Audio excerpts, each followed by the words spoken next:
तो आज संसद में गतिरोध टूटने के बाद पेपर लीक कानून के खिलाफ जो बिल लाया जा रहा है और पेपर लीक को रोकने के लिए जो बिल लाया जा रहा है उस पर चर्चा होगी। लोकसभा में दोपहर 12 बजे चर्चा की शुरुआत की जाएगी। संसद में पिछले हफ्ते से चल रहे गतिरोध को तोड़ने के लिए लोकसभा स्पीकर ओम बिरला ने विपक्षी दलों के नेताओं से बातचीत की थी, जिसके बाद यह सहमति बनी है कि आज एंटी पेपर लीक बिल पर चर्चा होने जाएगी और गृह मंत्री अमित शाह भी इस चर्चा में हिस्सा लेंगे।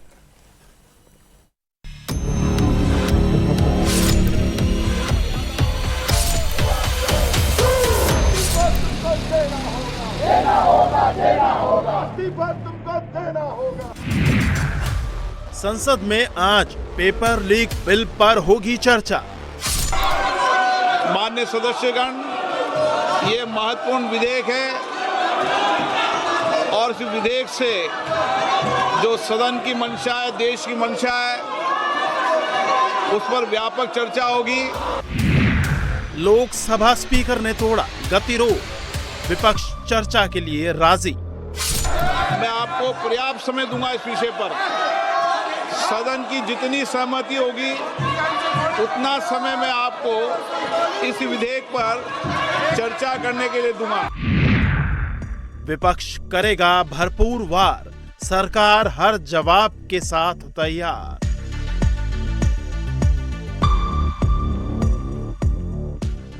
मॉनसून सत्र के दूसरे हफ्ते में आज संसद के अंदर पहली बार चर्चा होगी। पेपर लीक के खिलाफ जंतर मंतर से शुरू हुई लड़ाई अब संसद के अंदर आ गई है।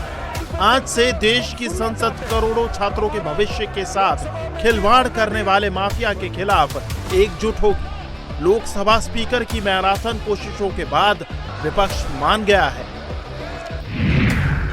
विपक्ष पेपर लीक पर चर्चा से पहले 20 जुलाई को छात्रों के ऊपर हुई पुलिस कार्रवाई और पैलेट गन के इस्तेमाल पर अमित शाह के बयान देने की मांग कर रहा था। अब ये तय हुआ है कि Amit Shah paper leak bill पर चर्चा के दौरान अपनी बात रखेंगे। माननीय सदस्यगण, ये महत्वपूर्ण विधेयक है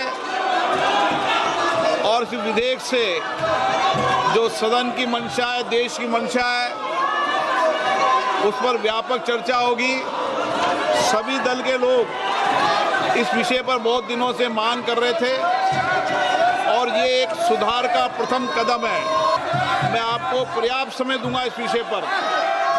सदन की जितनी सहमति होगी उतना समय मैं आपको इस विधेयक पर चर्चा करने के लिए दूंगा।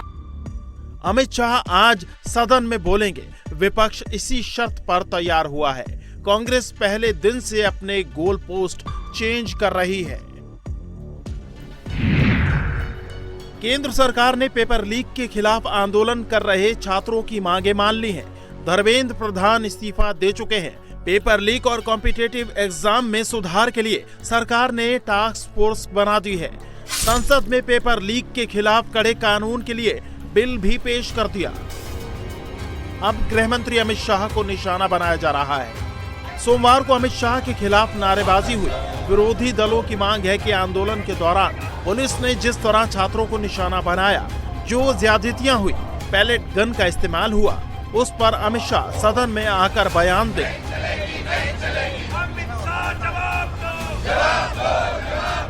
दिल्ली में 20 जुलाई के दिन जो बच्चों पर जो मारपीट हुई, जो पैलेट गन चलाए गए, जो बच्चियों पर, लड़कियों पर जो जिस प्रकार से व्यवहार किया गया, उसकी जवाबदेही गृह मंत्री अमित शाह जी की है। राहुल गांधी जी ने इस संदर्भ में चिट्ठी भी भेजा है। और बात सिर्फ दिल्ली की नहीं, आज भी देश के अलग अलग कोने में, अलग अलग राज्यों में, वहां की जहां जहां बीजेपी की सरकार है, वहां की पुलिस बच्चों पर जाकर, उनके घरों में जाकर, वहां उनको तहकीकात करने की कोशिश कर रही है, अरेस्ट कर रही है, FIR डाल रही है, डराने या धमकाने की बात कर रही है। देखिए, हम बयान चाहते हैं, हम आशा करते हैं कि ये बार बार सरकार कहती है लोकतंत्र का मंदिर। लोकतंत्र का मंदिर मतलब जिम्मेवारी यहाँ पे होनी चाहिए। तो अमित शाह जी अपने बातों और अपने कर्तव्य में कोई फर्क नहीं, उसका उदाहरण दें। मोस्ट इम्पोर्टेंट है, जो छात्रों पे जो वायलेंस हुआ, एक्सेसिव यूज हुआ, पैलेट गन्स यूज किए, जो कम्प्लीटली आउट ऑफ प्रोटोकॉल है, CRPF का रैफ और दिल्ली पुलिस दोनों अमित शाह को रिपोर्ट करते हैं। तो या तो अमित शाह खुद ने ऑर्डर दिया है, इन विच केस वो अकाउंटेबल है, और अगर वो खुद ऑर्डर नहीं दिए तो उनके मंत्रालय में उनके सिवा कौन ऑर्डर दे सकता है, वो भी वो जवाब दे। तो दोनों जगह अमित शाह को हमें यहाँ अंदर चाहिए जवाब देने के लिए। इतना अपने बच्चों को जो पीटा है सड़कों पे, और ये कोई बच्चे कोई हिंसा करने के लिए नहीं आए थे, लेकिन इस लोकतंत्र में देखिए भारतीय जनता पार्टी की सरकार ने जिस तरह से बिहेव किया, जिस तरह से बर्बरता बरती बच्चों पे, जिस तरह से लाठियां चलाई गई, जिस तरह से पैलेट्स गन चलाए गए, जिस तरह से कीलें लगी हुई थी, जिस तरह से पुलिस यूनिफॉर्म में नहीं थी, जिस तरह से नेम प्लेट्स नहीं थे, जिस तरह से बिना यूनिफॉर्म के लोग बच्चों को डंडे से मार रहे थे, तो आखिरकार इसका जिम्मेदार कौन है? लेकिन सरकार कह रही है कि सदन में चर्चा होगी, सदन में चर्चा होगी, लेकिन हमारी ये मांग है कि होम मिनिस्टर आए और जो पूरी घटना घटी है 20 तारीख को इतने बड़े आंदोलन में जहाँ युवाओं को आपने मारा है, पीटा है, हिंसा करी है, हम चाहते हैं कि इस पे जवाब दे। विपक्ष चर्चा के लिए जरूर तैयार हो गया है, लेकिन जिस तरह से वो अमित शाह पर हमलावर है, उससे ये आशंका पैदा हो रही है कि चर्चा के दौरान अमित शाह जब अपनी बात रखेंगे तो विपक्ष बवाल कर सकता है। इसलिए सरकार ने पहले ही विपक्ष के तेवर भांप लिए हैं।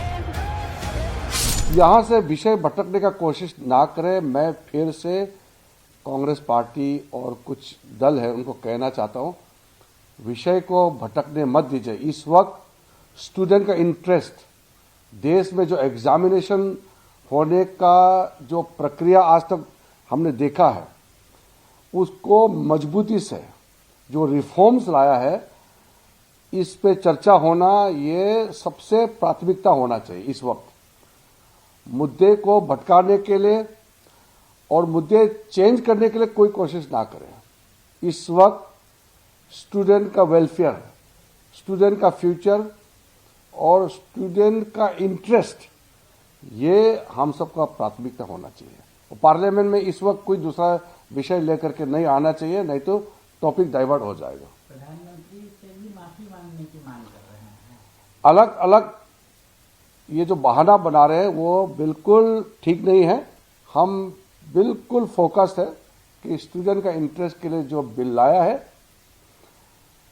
ये जो बिल है इसको पारित करना हमारा प्राथमिकता है। आज कांग्रेस को सदन के अंदर सरकार को घेरना है। वहीं कांग्रेस जो अब तक अमित शाह का इस्तीफा मांगने पर अड़ी थी, आज उनसे दिल्ली का पूरा बयान सुनेगी। यही विपक्ष पहले शाह के बयान पर अड़ा हुआ था।